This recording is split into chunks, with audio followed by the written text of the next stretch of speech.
Y a esta hora le doy la bienvenida a Hernán Pérez Luz. Él está con nosotros, abogado especialista en Derecho Constitucional. Gracias por acompañarnos, doctor. Gracias por la invitación. Bueno, corre el tiempo para que la Corte Constitucional resuelva sobre este recurso de inconstitucionalidad que han presentado aquellos jueces que fueron removidos tras no aprobar la calificación, ese porcentaje de calificación para permanecer en la Corte Nacional de Justicia, tras esa evaluación que realizó el Consejo Nacional de la Judicatura. Y quiero empezar preguntándole si desde su punto de vista, doctor, ¿hubo algo inconstitucional dentro de esa evaluación ejecutada?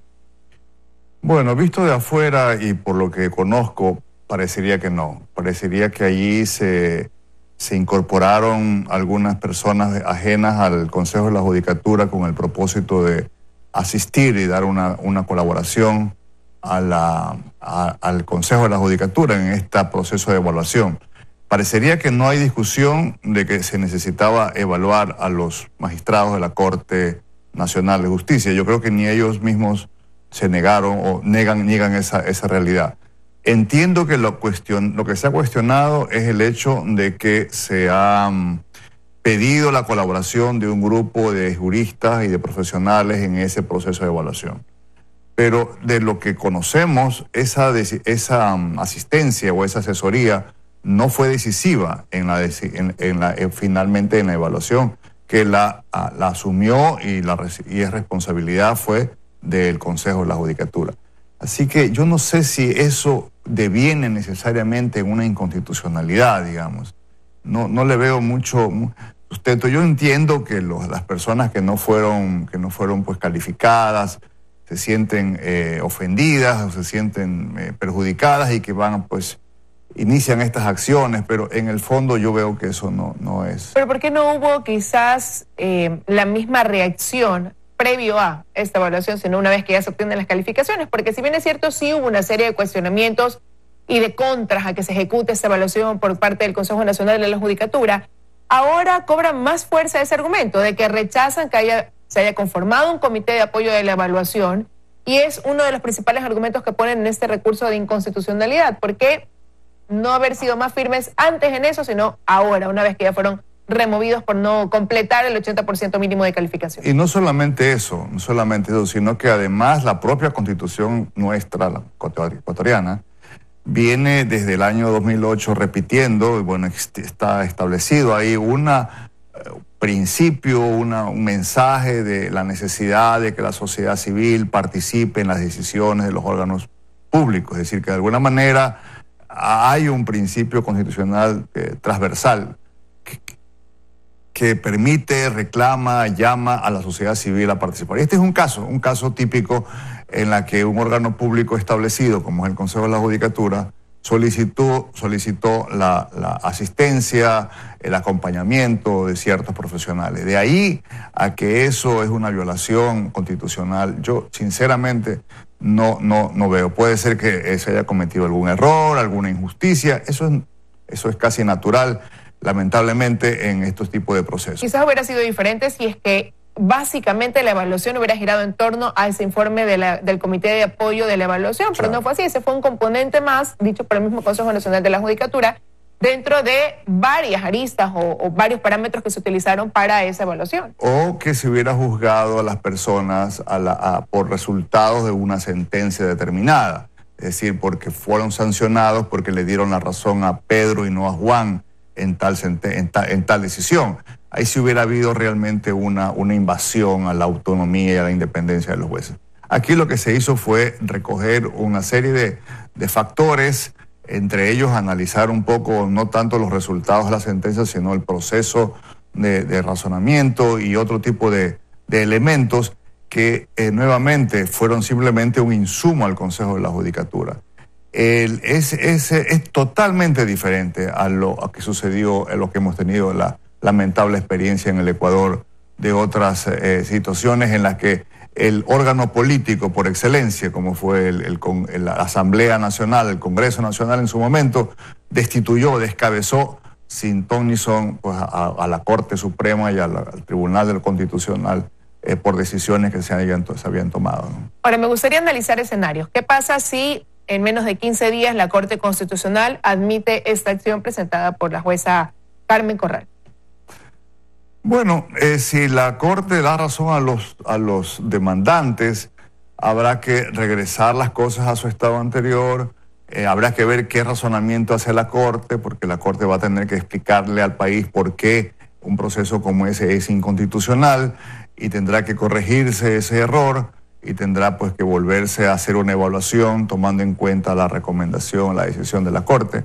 Y lo que va a entrar el país nuevamente es un estado de incertidumbre, de limbo institucional por el tiempo que dure la segunda evaluación que se haga. ¿En cuánto podría, o quizás cuánto podría variar ese resultado, excluyendo ese informe que viene de parte de un comité de apoyo a una evaluación? Porque obviamente si se da paso a una nueva evaluación, hipotéticamente analizando el escenario, ya no habría un comité, ¿no?, dentro del mismo, que es lo que ha generado en gran parte la polémica. Claro, yo creo que el problema ahí es que no va a haber probablemente mucha diferencia. Simplemente, como usted bien dice, sería hacerla simplemente el Consejo de la Judicatura per se, sin la asistencia de terceros extraños a la función del Consejo. Eso es todo. Ahora, eso en caso de ese escenario, ¿no?, de que se admita, pero de no admitirla, ya hay el anuncio que irían a la Corte Interamericana de Derechos Humanos, que tomarían otras acciones en contra de los integrantes incluso del Comité de Apoyo a la Evaluación.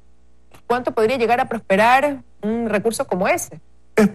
Habrá que esperar un tiempo, pero yo no lo veo que tenga mucha solidez. Le repito, la diferencia con los dos casos que sucedieron en el Ecuador, la destitución de la Corte y la Suprema en su momento y luego del Tribunal Constitucional, fueron producto de una decisión eminentemente, a todas luces política. Fue una decisión de la Asamblea Nacional en la que intervinieron los actores políticos de una manera abierta, una manera burda.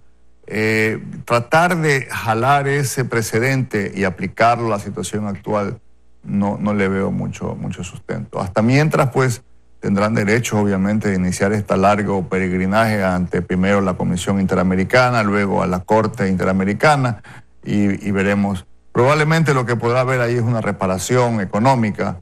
Lamentablemente esa va a ser quizás lo que podría resolverse si es que le dan la razón, como le digo. Pero cabe todo esto cuando hubo un periodo de recalificación, incluso un periodo que se prorrogó de 3 días, pues se extendió ese plazo precisamente para poder hacer esta revisión de aquellos que consideraban que la calificación no estaba acorde o que se pudo haber producido algún error.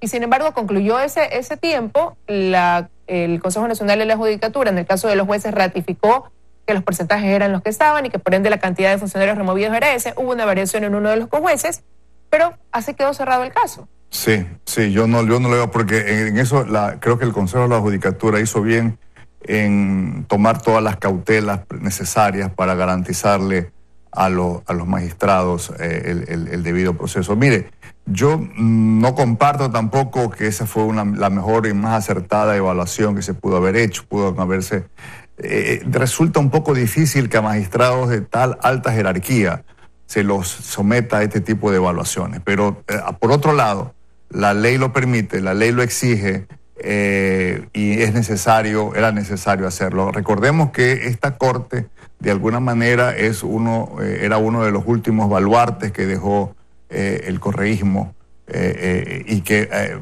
produjo pues realmente fue un baluarte más del engranaje que heredamos de la dictadura de Correa, ¿no?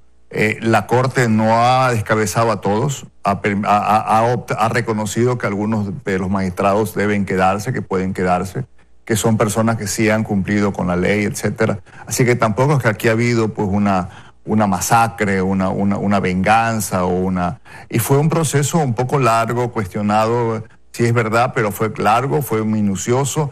Se pidió esta asistencia de terceros profesionales del derecho. Yo creo que en el balance general, yo creo que este ha sido un paso necesario y ahora toca lo más importante, que es realmente no solamente llenar estas vacantes con las mejores personas, con los mejores juristas, sino también reforzar y hacer la labor más titánica, más crítica, que son las Cortes provinciales. Ahora, pero mientras se resuelve esta acción de inconstitucionalidad, debe quedar en stand-by ya el trabajo que está haciendo el Consejo Nacional de la Judicatura, la misma Corte, en cuanto ya a irse preparando para un nuevo concurso de mérito y oposiciones, lo que puede tomar algún tiempo para que ya no estén jueces temporales ocupando estos cargos de los que salieron, sino que ya haya jueces definitivos. Yo creo que las acciones judiciales que se vayan a emprender no va a detener, o no debería detener el avance del proceso de llenar estas vacantes.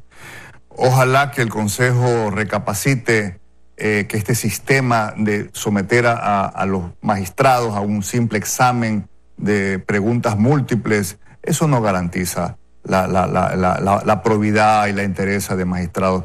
Debe haber una reevaluación total de la manera como se eligen, se designan en el Ecuador a los magistrados de la Corte. No son el ser magistrado de una Corte, ser un juez, no es como llenar la vacante, con todo respeto, del contador de una compañía, de una firma o la persona que atiende en un despacho de una hamburguesería. Hay toda una serie de requisitos, hay una serie de situaciones que rodean a la magistratura y a las judicaturas que no debería volverse a repetir esto, que simplemente llenando un formulario, adjuntando certificados de asistencia a seminarios, eso hace que una persona ya pueda ocupar la magistratura. Pero esperemos que el Consejo elija a las mejores personas. Bueno, eso es lo que espera el país, ¿no? Tener una función judicial proba con los mejores elementos, definitivamente. Es lo que viene demandando el Ecuador. Quiero agradecerle, doctor, que haya estado esta mañana con nosotros para este análisis. Bueno, muchas gracias por la invitación. Gracias a usted. Nos vamos a ir a una pausa. Al regresar estará Vicente Albornoz con Economía para Todos y luego las noticias aquí en Teleamazonas. De mi parte, yo ya me despido deseando